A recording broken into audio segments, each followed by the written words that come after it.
Hey everyone, come on in. Thanks for joining me as always. So take a second, grab your favorite beverage, grab your favorite snack, adjust that chair so you can spend a few minutes basking in the glory of another amazing, fantastic toy. All right, so now that your desk chair is maneuvered and you're comfy and you're sipping your coffee, right? Munching on a Slim Jim, maybe sucking the cream out of a Twinkie. I have, as I promised you I would, in 2022, I said it's going to get even crazier with the rarity and amazingness of these toys. And that's why you're here, because you're like, hey, this is the greatest toys on the internet, bar none. So before we get into it, as always, a reminder, please subscribe if you haven't already done so. I would appreciate it. And it makes you part of the cool kids. The first 1,000 will always be the super OG, coolest of the cool. Not that we don't want to go beyond that, but, it is what it is. You're the innovators, the ones that say, hey, I found a channel that wasn't about twerking your rear and doing dance dubsteps by teenagers, or some kind of weird food or prank video. Not that those can't be funny or fun, but this is better. And it's cultural, too. Anyway, so what am I rambling on about here? Well, this is the impossible to find Jimmy Scooter. By Jimmy, I mean Jimmy Sparks, the 12-year-old precocious wonder boy that controlled Gigantor. And if you remember Gigantor, that used to be one of my favorite cartoons as a kid, too. It's kind of hard to believe, after it was syndicated. It was around probably through the... Well, they still show them now, but I'm trying to think when it was in its heyday. Probably late 60s, early 70s for the American audience. They redubbed it. I think they took out some of the violence in the early Japanese anime, like Speed Racer. Those two were like the icons for me. Speed Racer and Gigantor. But, let's face it, as a robot fan, I like the robot stuff better, right? And so let's get to this particular scooter by Daito.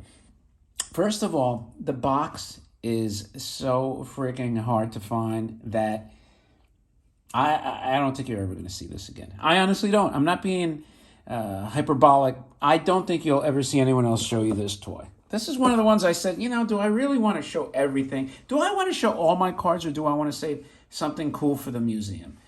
Right now, I'm leaning towards giving my audience the best possible experience and exposure to these awesome toys that you could possibly see on the internet. So I'm still willing to, but I'm telling you, I'm not exaggerating. Like, there's one of these for sale right now at Mandarake, and I'm going to tell you a couple of things about the toy after, but no box. Nobody has seen this box. You guys, you might be the first ones on the planet to be seeing this box. How awesome is that? That's how cool you are. And by the way, here's the side panel. Look, the sticker with Gigantor himself on there. I love those stickers. And there's the logo, by the way. The Daito, made in Japan. Those are all the kanji that I need. My brother's starting to read and write kanji. Should have him decipher all this stuff. And let's see the side panel here. When you see the Tetsujin 28, it's badass. So anyway, I just love this. Love this. How cool is that? His tie flipping in there. And he always had it, and I think he had a sidearm too, if I remember correctly. I haven't seen an early Gigantor cartoon in God knows how many decades. It's been decades. Even YouTube, I see the theme song on YouTube, but I haven't watched an episode. I'm going to have to watch the episode and see. Because I thought he had a sidearm. Maybe I'm wrong. But anyway, so the scooter, now just so you know, large, and this is a big scooter. Large scooters are valuable in general, like tin scooters. There's a huge market for that, and some of them can get into $5,000, $6,000, $7,000. This obviously blows those away value-wise, but people like scooters. You'll see that, like the King scooter. I did the video of the Apollo scooter, as a matter of fact, and that's extremely rare. But anyway, so here's Jimmy. Look at his mug. I think this kid would kick all his peers' asses. Oh, I got to keep this a little PG. I don't want the algorithms to censor it. I got to be careful. But anyway, I think he would. He just looks tough, doesn't he? It's like, don't mess with me. He has quiet confidence. Well, and you know why? Because he's got this enormous metal robot.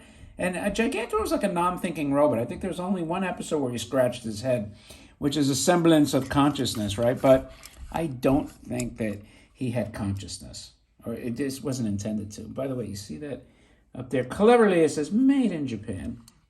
The colors of this are really, really striking. And so anyway, let me tell you. So the scooters are valuable. Let me finish my thought here. And this particular Jimmy scooter is made without the Tetsujin lithography on there. So this version itself is extremely rare. Like the scooter without the Tetsujin logo is rare. With the Tetsujin, it's like crazy, crazy rare. And with the box, it's impossibly rare. And I'm not exaggerating. You go try to find an auction with this item. I guarantee you won't. I don't think that this combination box has been on any auction that I recall. And I know a lot of the and I have a lot of character collector friends even before I started collecting them, and they just didn't have this toy. But they tried to buy all my other non-character related stuff. Sometimes they were successful, unfortunately, but most of the times not. Anyway, so he's a friction drive, and he has got a great sound, and that friction is nice and strong, and it goes straight.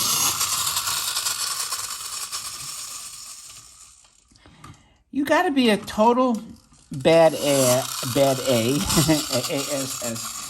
to have a cool scooter with your remote control. I'm assuming this pack here is his remote control. He always had the giant remote with the two joysticks. I'm thinking this is the remote for the Tetsujin robot. And he's just sitting there like, I'm going to go wherever the hell I want on my scooter, and I'm going to control this robot, and if you mess with me, this like 100 tons of steel is going to come flying at you. I wanted you to hear that sound one more time. Anyway, that's it for this episode of Ozzy's Robots. Stay tuned. No, seriously, this pretty much wraps it up. I think I gave you a good idea. And by the way, just a couple of the details. He has his classic plaid jacket on, his tie, his shorts. He always wore shorts.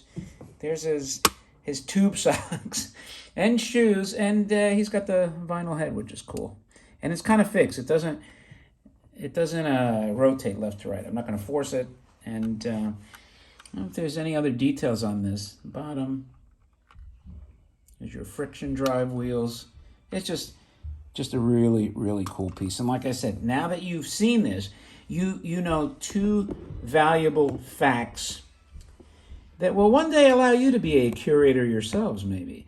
You know that they made a Jimmy scooter without the Tetsujin, and that one is, although it's still rare, it's not as rare as this one. I mean, it's still rare, but then this one, it's the three takeaways. This one with the Tetsujin logo is extreme, or with the Tetsujin lithography on it, the actual robot on there it's really, really rare. And then with the box, it's an impossible combination to find. That's your three takeaways. And with that, now that you're actually smarter than when before you enter this or turn on this video, that's going to have to be one of my early taglines, right? You will leave this video smarter, more informed, and more educated, at least on toys, than when you started, and possibly other things if I decide to, dabble. But, any other topic is fraught with peril, so you have to be careful. And anyway, thanks as always for joining me. I appreciate your time. I hope everyone has a great 2022. We're still at the emerging stages of it, so let's hope that this virus gets under control and everything gets back to semi-normal. Is that even possible? I hope so. And with that, again, reminder, don't forget, subscribe, thumb up the video because it helps these stupid algorithms, and leave a remark. Any engagement always helps. And then, as always, whatever platform you're watching this on, share to other groups. It helps. Every little bit helps. So thanks again. Appreciate your time, as I said before, and I will talk to you later.